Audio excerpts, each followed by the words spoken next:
Giuliana Di Marchi. Hello. She is leading our Yoga Nidra this week, and she has led several Yoga Nidra workshops here, which are really, really exciting. So I'm glad to have you here. Thank you so much for having me, Lauren. So why don't you tell us what Yoga Nidra is? So Yoga Nidra is a really ancient practice that was developed thousands of years ago, somewhat informally, as a type of meditation. And over the more recent years, some of the big yoga leaders have started to refine that a little bit more into this meditation that is known as yogic sleep. And so what Yoga Nidra really is a rotation of your consciousness. So you're paying attention to your mental, physical, and emotional levels of being so that they can kind of calm down and you have access to a greater portion of your mind. We're living every day in our conscious mind, but our subconscious and unconscious are storing all of this information and processing it, and it comes up in ways that we don't realize.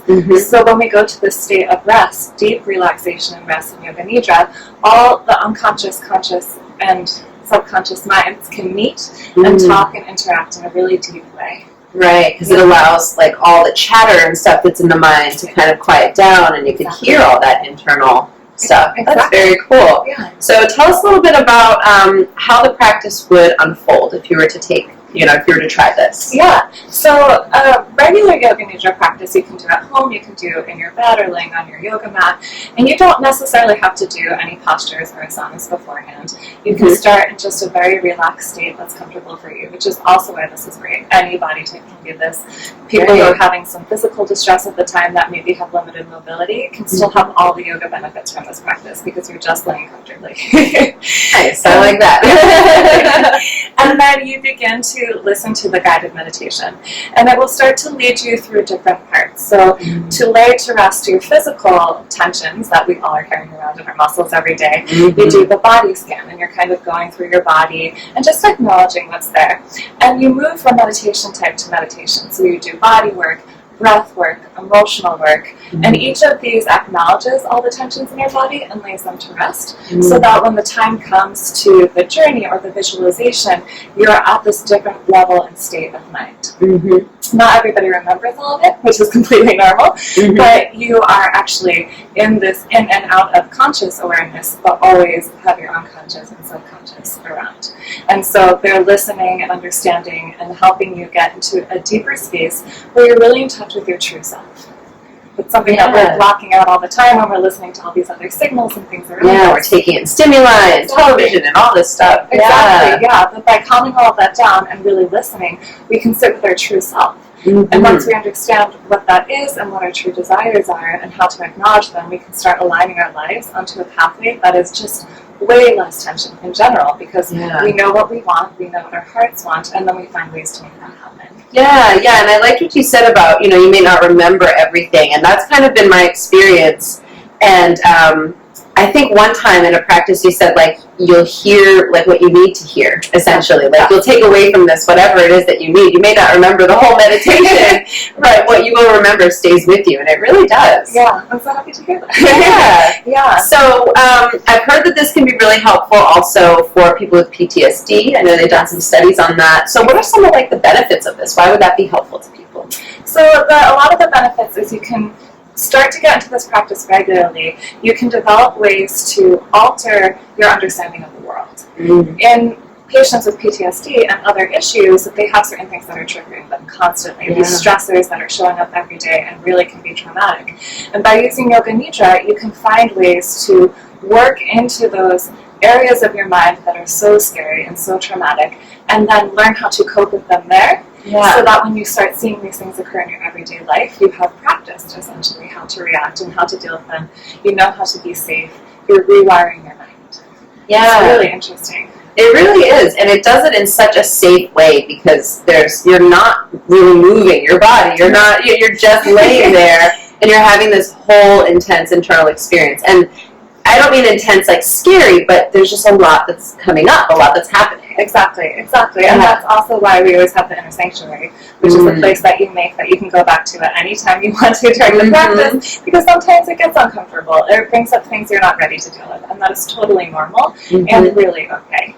So we also tell people, because they come here being like, I'm so ready to be relaxed with Yoga Nidra, and then some people leave feeling these different feelings of anxiety or stress because things actually came up for them. And that's totally normal and actually really good, because it means that you're getting to the level of your mind where you can start to do some deep work. Very cool. Yeah. I feel like the first maybe 1 or 2 times I tried Yoga Nidra, I was very distracted by physical sensation in my body. Is that a common experience? That's very common. Okay. It takes, like, we say about 3 times. Okay. To start to get used to what you're understanding. And it's also because we spend all day being distracted by physical sensation in our body. And part of the hope of doing the class with having a relaxation flow first is that if you start by relaxing your body, you're going to carry that through with you the rest of the practice. And so it's just a nice way to get into the mind-body connection and then deepen that further. Yeah, and I love that. And even in our restorative classes, which don't go to the depth of Yoga Nidra, but it's kind of like that beginning, like preparatory relaxation state, we always believe, like, move the body a little bit first and just get that stuff out so that you can actually relax and you're not laying down trying to relax and be like, oh, my back, oh, my knee, you know? Yeah, and also during the practice, your mind will probably wander. That's also very normal, and I think people think, like, I'm here, I'm going to meditate, I'm going to do Yoga Nidra, I'm not going to do my grocery list, but we shouldn't be punishing ourselves. Whatever arises, like you were saying before, is part of your experience that day. It's going to be different every time you come because it's a practice. We're practicing. It's just like yoga. Yeah, and it's a meditation, so it part of that is actually going into different states of consciousness and not fully being in your conscious mind all the time, but allowing yourself to drift, not all the way to a sleep state, but, you know, somewhere in between there where you're maybe sleeping, where you're very relaxed. Yeah, exactly. Yeah, exactly. Is there anything else about the practice that is important for people to know before they try it? Like, what would you say to someone who's maybe a little nervous about trying it? I would say nothing can go wrong. You can't do this practice incorrectly. It's normal for people to be nervous or to think it's strange.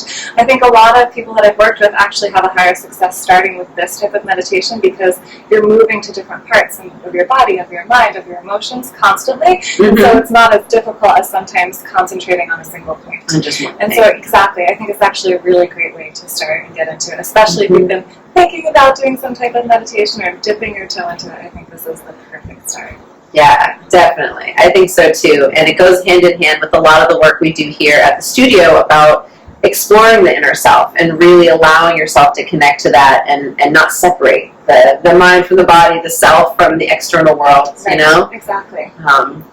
I'm so excited to do another Yoga Nidra with you. It's going to be a lot of fun. Thanks for having me. Yeah, thanks for coming. So Giuliana will be here this Friday night, October 4th at 7, and then again in November on the 8th, I believe. Exactly. And then we'll probably keep it going from there because this has been really fun. We've been enjoying it here. Thank you so much, and it's a great way to come and end your week with some awesome relaxation. Definitely. I can't wait to see you all there. Namaste.